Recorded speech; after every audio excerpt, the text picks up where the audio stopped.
फैसला जो भी हो मंजूर होना चाहिए, जंग हो या इश्क हो भरपूर होना चाहिए। ईरान की बात कर रहा हूँ जिसने पूरी दुनिया में एक ऐसा कमाल कर दिया, एक ऐसा मैसेज दिया कि कभी कभी चींटी भी हाथी पे चढ़ जाए तो उसको मज़ा चखा सकती है। इस पूरे मामले को मैं कई दिनों से देख रहा था। हर एक वक्ता, हर एक जर्नलिस्ट अपनी राय उस पर दे रहा था। मैंने आज तक कुछ नहीं बोला क्योंकि मैं चाहता था कि कोई मेरे कैमरे पे ऐसा आए जो कम से कम इस मुद्दे की इज्जत दे सके, इस मुद्दे को सम्मान दे सके, इस मुद्दे के मुखालिब हो, उसका मुकाबला कर सके। मैं आज आपके सामने अपने चैनल पर एक ऐसी शख्सियत को लेकर आया हूँ जिसको मैं पिछले कई सालों से फॉलो कर रहा हूँ, जिसने अपनी बात ऐसे ऐसे पटल पर रखी कि दुनिया हिली। जब वो किसी चैनल पर आती हैं, मैं इसलिए कह रहा हूँ कि वो एक बहुत सम्मानित महिला हैं और मैं उनका बहुत मुरीद, मैंने बहुत बार उनके वीडियोस देखे और उनका फ़ैन हूँ। मैं बात कर रहा हूँ ऐमन रिजवी की। आज उनको मैं आपको इंट्रोड्यूस करा देता हूँ। ऐमन बाजी आ जाइए, बहुत बहुत शुक्रिया वक्त देने के लिए। और आपको मैं बता दूँ, ऐमन रिजवी एक आयरन लेडी हैं जिसने ज़मीन पर रहकर लोगों को ये मैसेज दिए कि अगर चींटी भी हाथी से टकरा जाए तो फिर हाथी को मज़ा चखा देती है। बहुत बहुत शुक्रिया ऐमन रिजवी जी। ईरान ने जिस तरह से मज़ा चखाया है, जो कमाल करके दिखाया है, मैं सलाम करता हूँ ईरान को। क्या कहना चाहेंगी आपके तजर्बे के हिसाब से क्या है पूरा मामला? सबसे पहले तो मैं इंडिया फर्स्ट रिपोर्ट का बहुत दिल से शुक्रिया अदा करूंगी और तमाम लोगों से कहूंगी कि देखिए, जर्नलिस्ट कोई भी हो, अगर वो हमारी बात कर रहा है, हमारे समाज की बात कर रहा है, हमारी भी थोड़ी सी रिस्पॉन्सिबिलिटी होती है कि आप जाइए उस चैनल को जाकर सब्सक्राइब कर आइए। सेकंडों का काम होता है, लेकिन एक अच्छी इन्फॉर्मेशन आप तक लगातार पहुंचती रहती है। और जिस तरह मैंने वकार साहब को देखा और लगातार अब मैंने इनको सर्च करना शुरू करा, तो एक बहुत अच्छा मैंने रिपोर्टिंग का पुलंदा इनके चैनल पर जाकर देखा कि जिस लिहाज से अभी SIR पर भी मेहनत कर रहे हैं और ऐसे ऐसे लोकल मुद्दों को और इंटरनेशनल मुद्दों को आप तक पहुँचा रहे हैं। तो ये हम तमाम लोगों की जिम्मेदारी है कि हम इस चैनल का हक अदा करें। वो हक हम ऐसे ही अदा कर सकते हैं कि फेसबुक पर जाकर फॉलो करें, इंस्टाग्राम पे जाकर फॉलो करें और यूट्यूब पर जाकर सब्सक्राइब करें। थैंक यू सो मच बाजी, थैंक यू सो मच। मैं आपका शुक्रगुजार हूँ, आपने इतनी खूबसूरत बातें मेरे लिए बोली। मैं ज़र्रा भी नहीं हूँ, मैं कोशिश कर रहा हूँ कि एक मकाम बन सके, पब्लिक के लिए एक प्लेटफॉर्म अच्छा तैयार हो सके। बहुत बहुत शुक्रिया, आपने मुझे आज टाइम दिया। कई दिनों से मैं आपको ढूंढ रहा था, बड़ी मुश्किल से आपका नंबर मिला और आपने मुझे वक्त दे दिया, ये मेरे लिए बाइस शर्फ है। मैं ये जानना चाहता हूँ बाजी आपसे कि ये जो ईरान और अमेरिका, इतने बड़े बड़े लोगों को ईरान जो है मज़ा चखा रहा है और अभी जैसे सीज़ फायर हो गया था और उसके बाद फिर बदमाशी शुरू हुई, क्या पॉइंट ऑफ व्यू है आपका? देखिए, जैसे ईरान को 40 दिन से लगातार, जब से आयतुल्लाह खामनी साहब की शहादत हुई, उसी के बाद से लगातार मैं डेली कहीं ना कहीं किसी न किसी चैनल पर या तो इंटरव्यूज़ दे रही होती हूँ या लाइव दे रही होती हूँ। और कहीं अगर मुझे कहने का मौका नहीं मिलता, कोई ऐसा अपडेट होता है, तो मेरा टूटा फूटा जो फेसबुक प्लेटफॉर्म है ऐमन रिजवी के नाम से, मैं वहाँ पर जाकर कुछ ना कुछ जो मैं बोल पाती हूँ बोल कर आती हूँ। तो ईरान के बारे में जैसे अमेरिका ने एक नैरेटिव सेट करा और पहली बार अमेरिका जो है वो जलील हुआ, क्योंकि अमेरिका के जो लोग हैं, अमेरिका का जो IT सेल है, उसने व्हाट्सएप वालों से कांटेक्ट करा और हमारे हिंदुस्तान के व्हाट्सएप वालों ने उनको बताया आपने ज़्यादा कुछ नहीं करना, आपने आयतुल्लाह खामनी साहब को मार कर आना है। आयतुल्लाह खामनी साहब मरेंगे, धर्मगुरु मरेंगे और ईरान सरेंडर कर देगा, ईरान ख़त्म हो जाएगा। इन लोगों को पता नहीं था, क्योंकि अमेरिका जो नैरेटिव चला रहा था शुरू से, देखिए हम सुनते चले आ रहे थे कि ईरान में जुल्म होता है, ज़बरदस्ती कट्टरपंथी रहते हैं, ज़बरदस्ती आपको बुर्का उड़ाते हैं, महिलाओं मतलब रिजीम इसलिए चेंज कर रहे थे कि ये महिलाओं को इज्जत, मतलब महिलाओं का हिजाब नोचना चाहते थे। इनके नज़र में, यूरोपियन के नज़र में, अमेरिकन के नज़र में महिला की इज्जत ये है कि वो 2 पीस में फिरे तो वो महिला बहुत इज्जतदार है। जो नंगी पुंगी फिरे, जो महिला अपने आप को एक ट्रेडिशनल लिबास में फिर रही है, अपने जिस्म को छुपा रही, हजार तरह की बुराइयों से समाज को बचा रही, वो इनसे हजम नहीं हो रही थी। तो ये चीज़ यही लेकर चल रहे थे कि ईरान में महिलाओं को जबरन बुर्का उड़ाया जाता है, ईरान पे महिलाओं की एजुकेशन पर काम नहीं होता, ईरान में कट्टरपंथी है। और जब इन्होंने, आप ये देखिए, जब इन्होंने ये वाली बात अमेरिका ने कही, लेकिन किस कदर जलील मुल्क है कि इसने सबसे पहले जो ईरान के रमज़ान में स्कूल पर हमला करा, तो किस स्कूल पर हमला करा था? प्राइमरी स्कूल पर हमला करा था, जहाँ 3 साल से लेके 11 11-12 साल तक की बच्चियां, 200 के करीब बच्चियों को शहीद करा। यानी एक तरफ तो तुम नैरेटिव चला रहे थे, दुनिया को दिखा रहे थे कि ईरान में एजुकेशन, लड़कियों की एजुकेशन नहीं है, दूसरी तरफ तुम उन्हीं बच्चियों की स्कूल पर हमला करके, बॉम्बिंग करके 200 बच्चियों को शहीद कर रहे थे। तो तुम्हारा नैरेटिव पहले तो यही ध्वस्त हो गया। फिर इनको लगा कि हम आयतुल्लाह खामनी साहब को मार देंगे, जितने भी कुर्द हैं जो इनके साथ हैं तो वो रजीम चेंज कर देंगे, और कोई पालतू कुत्ता आएगा जिसके गले में अपना पट्टा डालेंगे और वो फिर भौंकना शुरू करेगा, अमेरिका मेरा आका, अमेरिका मेरा आका। लेकिन ऐसा नहीं हुआ, क्योंकि ईरान का जो 45 साल से ईरान पाबंदियां झेल रहा था, ईरान ने बहुत सारी तैयारियां करी, और ईरान दुनिया का इकलौता ऐसा मुल्क निकल कर आया कि जहां दुनिया में सबसे ज्यादा PhD holder, doctor of philosophy जो है वो सब ज्यादा वहां पर है। वहां पर कम से कम जो, जिसको कहते हैं ना कि महिला पढ़ी लिखी नहीं, वो भी ग्रेजुएट है। तो इतना ज़बरदस्त वहाँ पर है। वहाँ पर लड़कियाँ साइंटिस्ट होती हैं, कार ड्राइव कर रही हैं, तमाम एयरपोर्ट पर, तमाम फौज में, आर्मी में वहाँ सारी महिला होती हैं। अब इन्होंने ये दिखाया कि हम आयतुल्लाह खामनी को इन्होंने मार तो दिया, अब इनको ये लगा था कि ईरान बर्बाद हो जाएगा ये, लेकिन ईरान ने कमाल कर दिया, कमाल लेवल पर। आप ये देखिए ना कि वकार भाई, आप ये देखिए कि 42-43 दिन ये मतलब युद्ध हमने देखा, एक फ्यू सेकंड, सिंगल सेकंड ऐसा नहीं था कि ईरान के ऊपर अमेरिका डोमिनेट करा हो, ईरान के ऊपर इजराइल डोमिनेट करा हो।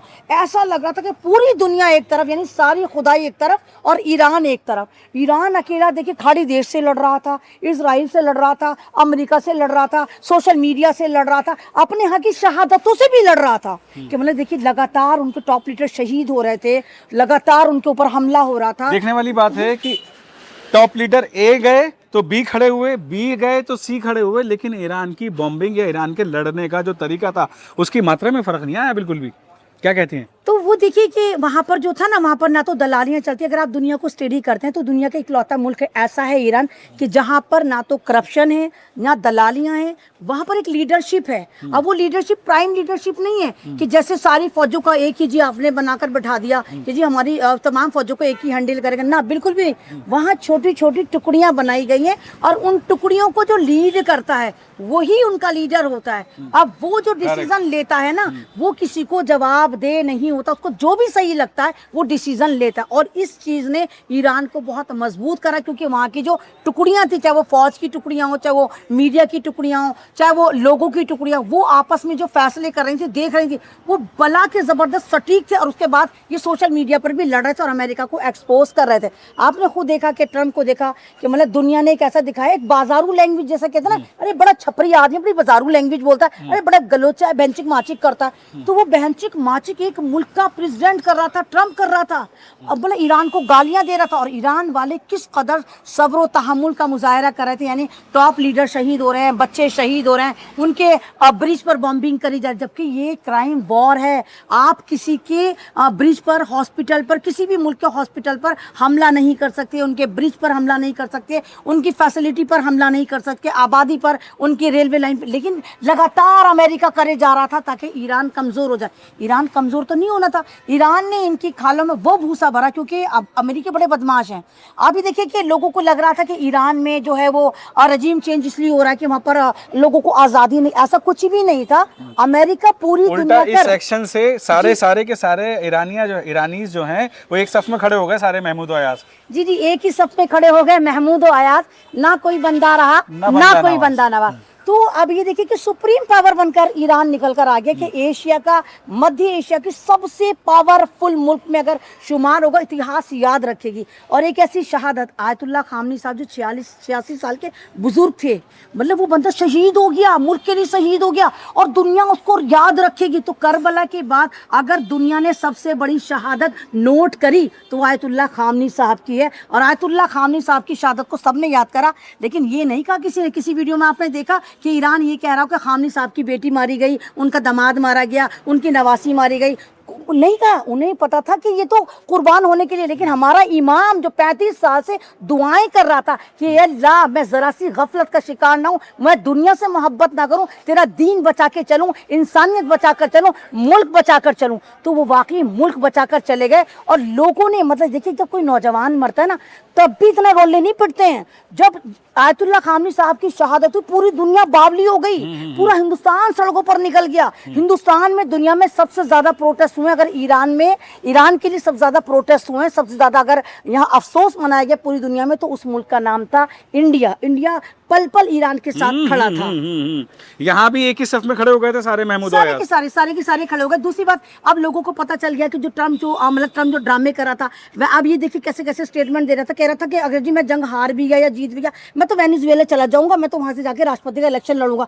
मतलब तू राष्ट्रपति है, मतलब उसका दिमागी लेवल देखिए किस लेवल पे वो बावला हो गया है, बहरान का शिकार है। मतलब राष्ट्रपति होते हुए वो राष्ट्रपति लड़ने का बात कर रहा है वो दूसरे मुल्क से। तो इनका जो मामला था, अमेरिका की जो नजर थी वो ईरान का जो हार्मुज खाड़ी इस पे थी। ये हार्मुज खाड़ी पे कब्जा करके उस पे चुंगियां ले लेकर ये एक तरह से ईरान को बर्बाद करना चाहते थे, लेकिन ईरान पहले ही समझ चुका, क्योंकि खाड़ी देश का आपको पता, लोगों को यही नहीं पता था कि सऊदी अरब क्या है, कतर क्या है, कुवैत क्या है, दमाम क्या है।